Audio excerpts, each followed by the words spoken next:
My name's Brophy. I'm one of the lecturers at Glasgow University, and I'm going to start off by looking at some of my research that falls within this theme related to Neolithic settlement in Scotland.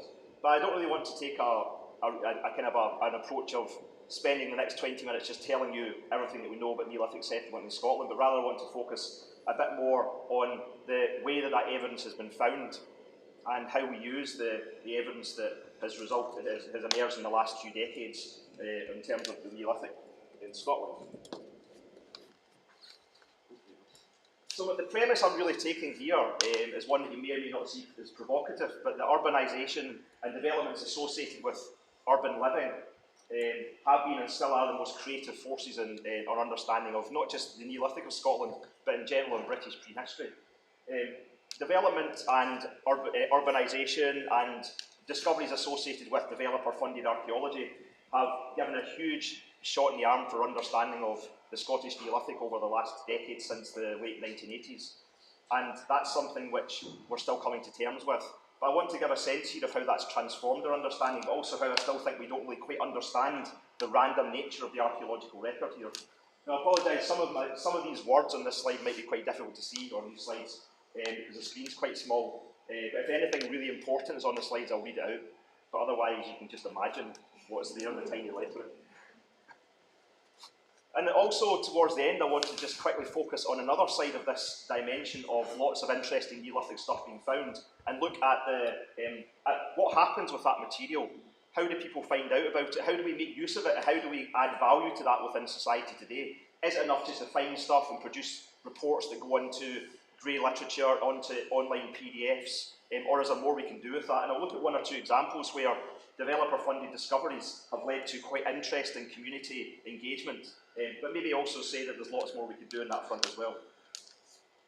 And this stems really from my urban prehistory project that I've been running for the last 5 or 6 years, where essentially I'm interested in the intersections between the prehistoric past and the contemporary present in a range of different ways. And so I'm interested in prehistoric sites that are within urban places, sites that have been found in places that have become urbanised and developed, and other aspects of the way that the archaeological record is formed. But I'm also very interested too in how we make use and exploit prehistoric discoveries within urban settings for the betterment of communities who live in and around those discoveries. Whether those are really explicit, like a standing stone in a cage, which we have several of in Scotland, or maybe a weird earthwork in a park that makes sense, or an incredible rock art on the urban fringe, or also could be stuff that's found when a new school is being built, or a new road is being constructed, or a new housing estate is being developed, that actually that information could add value to people's lives in a range of different ways. So there's quite a strong public archaeology element of this research as well. Now, the search for Neolithic settlement, and we'll focus on the topic now, what we're looking at, is really something which has gone back to the dawn of the coining of the phrase the Neolithic. And there's always been this sense that it had to be out there somewhere, because in Central Europe, the Neolithic was defined by large timber longhouses and substantial buildings that were very quickly identified as belonging to the first farmers. However, when people started to look for Neolithic settlement in Britain, and I'll try and focus mostly in Scotland here, they quickly realised that it wasn't as easy as all that it was actually very difficult to find this kind of material. And so initially there was ideas that maybe people in the Neolithic were living in pits, or living in the ditches of causewayed enclosures, and living almost in their own filth in these kind of squats. And then a few high status and very unusual sites were discovered, like Scarabray in Orkney and Lochgar in Ireland, which were viewed as being exemplars of what must be missing everywhere else. So there was a process of trying to explain away the lack of evidence for Neolithic houses as being that people must have been living in structures we can't really see very easily, or the archaeology just gone, we've lost it. It's been destroyed by ploughing and by urban development. And these arguments were being kicked around in the first half of the 20th century. And in a sense, as we got into the 1950s and 60s and 70s, there was a bit of a loss of faith in our ability to identify and recognise Neolithic settlement traces in the archaeological record.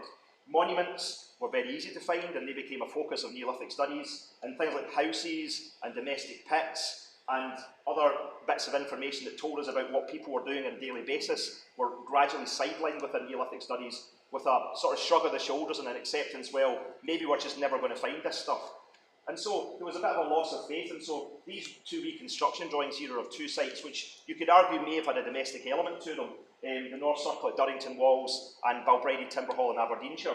And both are very contested structures because 50 or 60 years ago they would have been viewed quite unproblematically as houses, or at least high status buildings where people lived.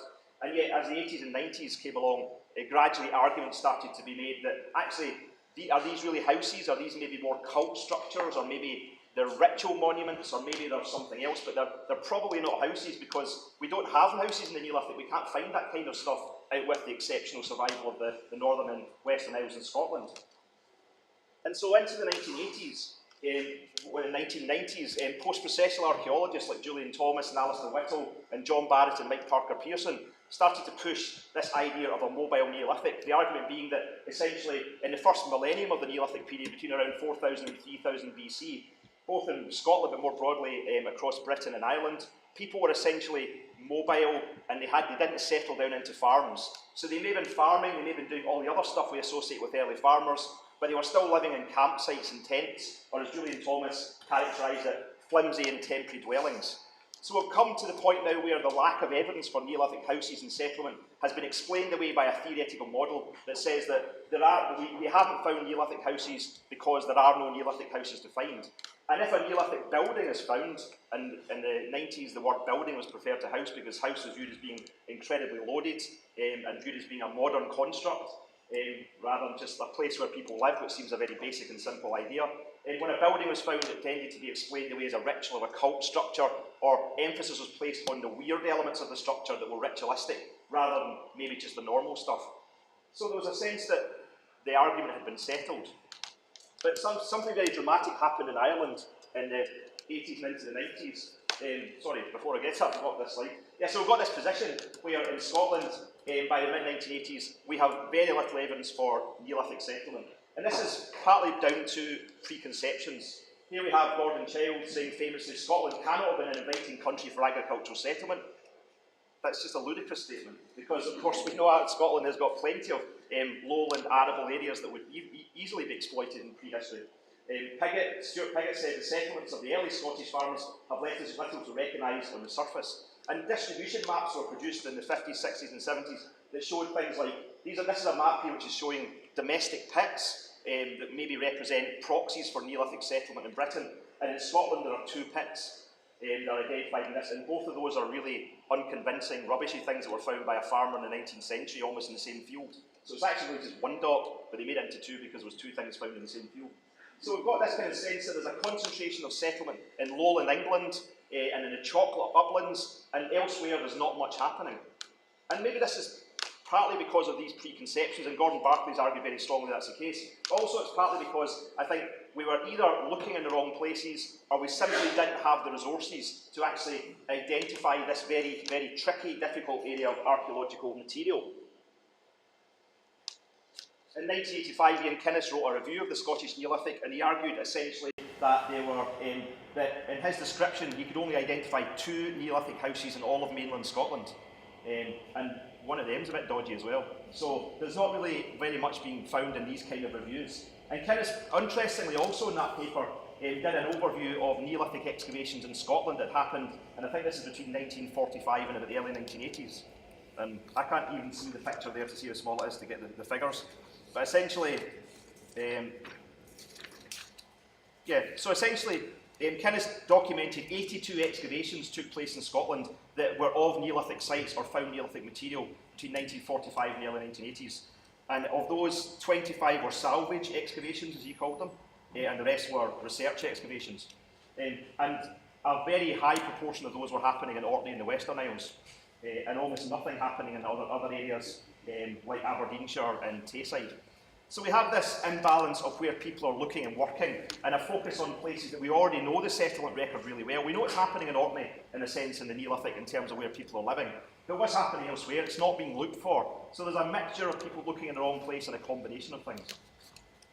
Now the way forward really came with the introduction of the polluter pays principle in archaeology, and the idea that if you have a development, then archaeological work has to be paid for, and therefore there's a bigger chance of finding lots of stuff because there's lots more excavations that are being paid for from a range of different governmental and private means.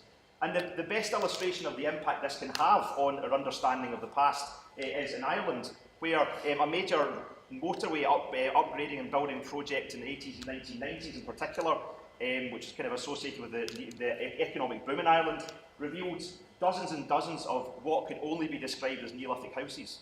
And Gabriel Cooney is quite happy and comfortable to use the word house. When I was a PhD student, the word house was a dirty word in the British Neolithic. But gradually that's changed over time because people that used to say that have now found houses and have changed their mind. But so we have this sense where suddenly in Ireland we have 70, 80, 90 Neolithic houses. And then we can start to say things about when they were built, how they were used, family organisation, daily life and lifeways of Neolithic society. Before that, there was about a dozen sites that were known. So this has completely transformed the understanding of Neolithic settlement in Ireland. And there's various interesting things that have come out of that, and Jess Smith's done some fantastic research on that front. So, have we seen a similar phenomena in Scotland? Well, there have been a few attempts to try and bring this kind of information together. In the early 2000s, there was a recognition that there was lots of grey literature being produced that was maybe not necessarily either being used by academics or wasn't necessarily that accessible. And a survey was done, funded by Historic Scotland, I believe at the time, by Richard Bradley and Tim Phillips, to try and look at sites that had been found and emerged through developer-funded archaeology. And he produced a map with lots of stars on it. And in the mid-2000s, I kind of updated this map to suggest that some of these clusters of Neolithic sites that were found in all of the dark stars on the map on the right are Neolithic sites. I wanted to argue that those Neolithic sites have been found by specific infrastructure projects, whether it be the A96 upgrade, the A1 upgrade, or pipelines being put through Arran in southwest Scotland.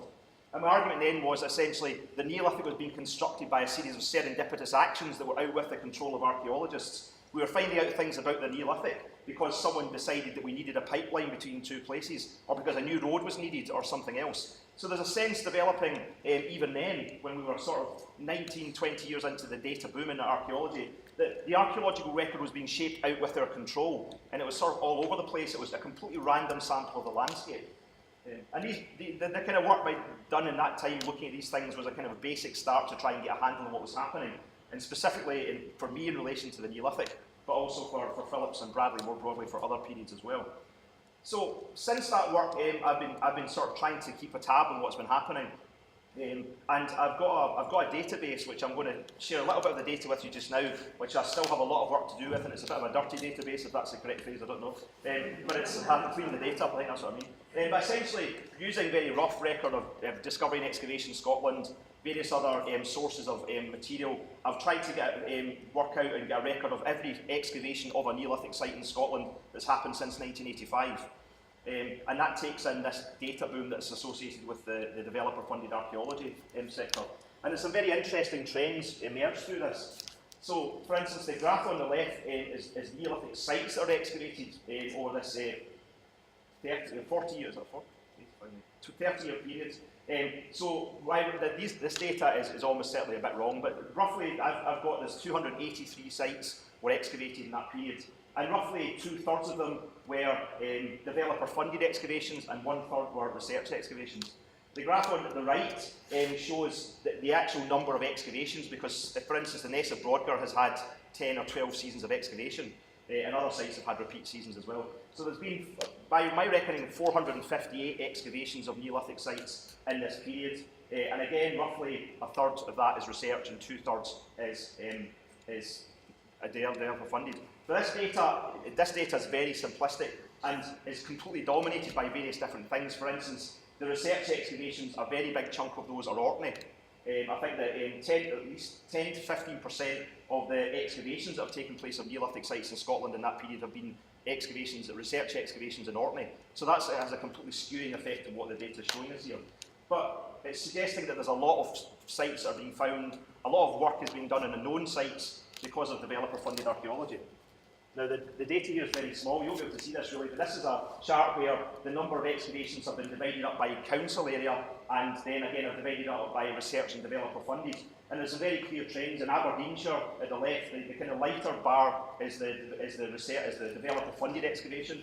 There's a dominant factor of research of developer-funded excavations in places like Aberdeenshire, for instance, and also Highland region, and much less research excavations. Other places, research excavations are more dominant, particularly in Orkney, where it's almost a 2-to-1 narrative. And a lot of the developer-funded excavations in Orkney have actually been things that I've included in that label, like there's a new drain or a new door needed fitted at a tomb in historic Scotland, had an evaluation done. So a lot of that stuff is actually almost just logistical infrastructure work rather than even a proper excavation, just an evaluation. But this data again, and I haven't looked into this specifically in terms of what types of developments are driving this. This data is interesting because there are a few individuals and projects that have biased the data in various ways, and I've just picked out a few here. The reason that Lanarkshire has got so many research excavations is because of Tam Ward. It's that simple. Literally, that's the reason for that. And Perth and Kinross has got more research than developer-funded excavations purely because of the SERF project, which has carried out a dozen or so excavations of Neolithic sites in this period. And Gordon Barclay, who was a one-man Neolithic digging machine through the late 70s into the early 2000s. So the data is suggesting to me that for the most part, in mainland Scotland, developer-funded excavations are the dominant type of Neolithic excavations, and then the research stuff is only big in various places when there's specific reasons for that. And so there are various famous Neolithic sites, or various notable Neolithic settlement sites that have been found in Scotland because of developer-funded work, related to road improvements, quarrying, pipelines and so on, which are adding to that number of 2 houses which Kinnes identified. I've also recently worked with a student, Rog Oliver, who did a little bit of a project for me, and we're looking at the archaeology related to school developments in Scotland. In the period of between 2005 and 2016, 116 schools were rebuilt or were new builds in Scotland, and just over half of those have produced archaeological material.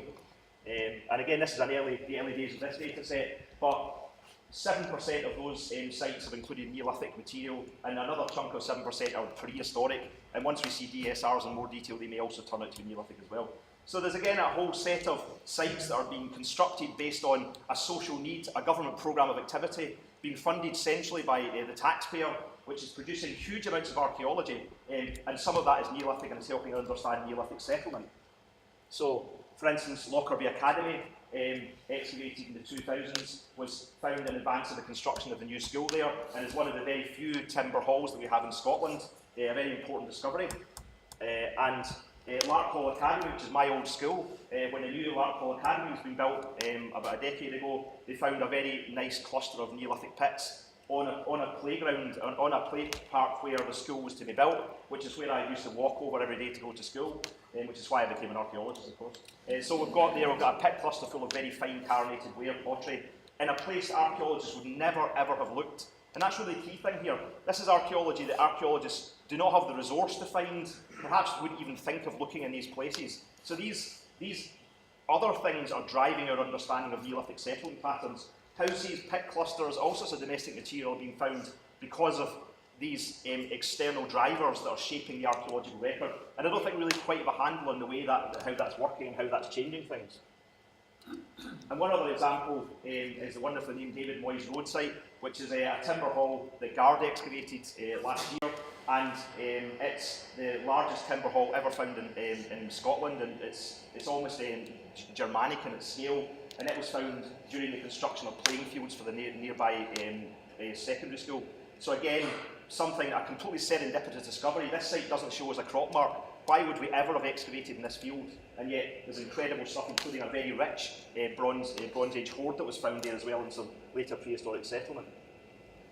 So we now have this transformed picture of Neolithic settlement in Scotland, where we have lots of different, lots of houses or buildings that we think are houses, dozens of them, and not just in Orkney and Shetland and the Western Isles. And we'll hear about Shetland later on today, with the fascinating evidence there is for settlement there. also pit clusters and other things. And then there's all the other stuff that we find out as well, with environmental information. We'll hear again today about food and diet as well from Rosie Bishop. So there's a kind of dimension of the information that tells us about diet and lifeways. We have huge new sets of material culture to make sense of, new chronologies and data sets and so on. So there's something here which is transformative in terms of our understanding of the Neolithic. But are we actually mining this data as well as we could be? Are we understanding how this data set is coming into being? Now, I just want to finish very quickly, if you'll indulge me for probably a minute and a half or something. I just want to look at one example of where I think that we could be doing more with this data beyond the academic sector, because the academic sector is gaining here. There's lots to be said for all this stuff. But what about everyone else, the general public, communities, people who are pupils in schools where archaeology has been found? How often is that material being used to improve their landscape, their infrastructure, their environment, or to help inform and educate them? Not really as often as it should be. In fact, probably nowhere near as often as it should be.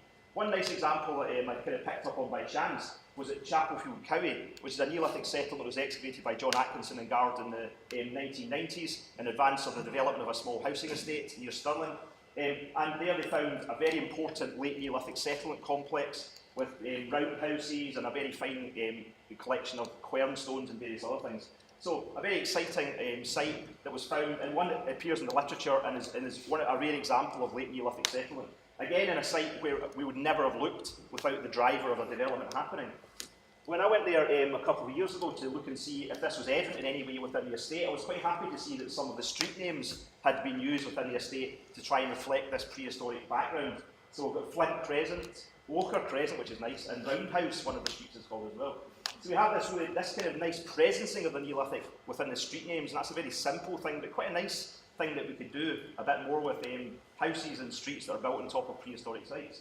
But the other thing that was really amazing was this playground that was designed to reflect the Neolithic archaeology. And it's very glossy looking in the kind of website that was produced at the time by the designers. And they have got like little timber houses, which actually look a bit more like Scarabray type houses, or those kind of wooden late Neolithic rectangular buildings. And also a little kind of, what looks like a labyrinth, which is actually based on the plans of the timber roundhouses and so on. So there's an attempt again to try and bring this into the life of people here, to try and use the archaeological evidence to improve the landscape. This isn't just a playground, this is a playground that tells a story about the deep time of this place. Unfortunately, I went back there yesterday, and the part's called the Lost World, which is quite nice as well for a playground, and it's now really moving into disrepair, and very sadly you can see, for instance, that the which was here initially, which is a kind of a timber frame building, and there's various other things in here are now gone, and it's just a few stumps of posts. And so you have this amazing idea, but there's no real sense of long-term sustainability or supporting that into the future. And also there's no information for the public. There's nothing here to tell anyone what the hell this is all about. So actually, what is the point in a sense? If you're going to do something like this but then not tell anyone, then how does that help people learn about the places they live? So there's a huge amount of potential, but there's also a need for more information and sustainability. So as we take the understanding of Neolithic studies forward, we have to understand better the data, where it comes from, and also think not just about our understanding of what happened 5,000, 6,000 years ago, but also think more broadly about how we can use our knowledge and our discoveries, which are often found at great taxpayer expense, to improve the lives of people today. I'll finish there. Thank you very much.